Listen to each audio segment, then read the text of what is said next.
Sure. Okay. So what I'm going to do is just have a look, first of all, at the types of what we're referring to here as hostage taking, but actually in the commercial world is really more referred to as kidnaps, because every hostage taking involves a kidnap, but not every kidnap is a hostage taking. So we're going to run through a few of those. Now, you've already dealt with the, in the last session, dealt with state derived hostage taking, and that really is hostage taking. It's not necessarily kidnapping as such.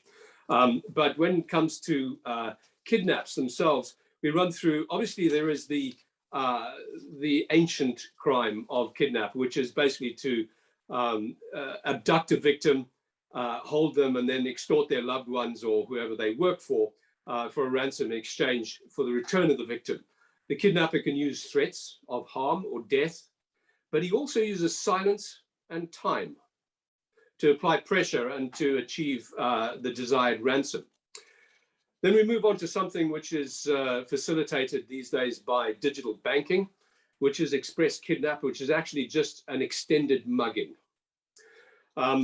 Tiger kidnaps, a rather obscure corner of the kidnap world, but having a new iteration at the moment, which is the holding of people or property in order to compel the target to exercise their authority in order to steal money or goods.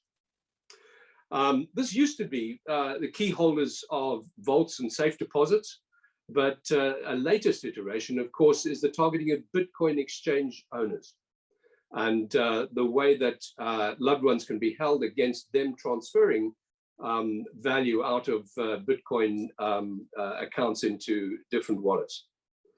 And then, of course, we move on to the political kidnap, which is one of the things that is the highlight that everybody thinks about and knows about. When you say kidnap or hostage taking, that's what you think about.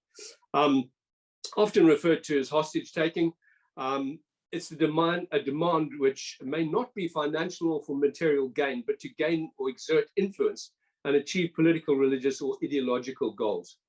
In the past 50 years or so, of course, political kidnap has been associated with terrorism or with state actions.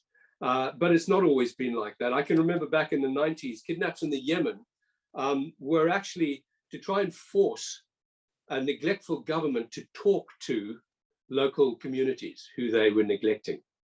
I did a case once in the DRC, for instance, where the local tribe was desperate to have their clinics staffed and provisioned. And so they held a number of aid workers until their objective had been met.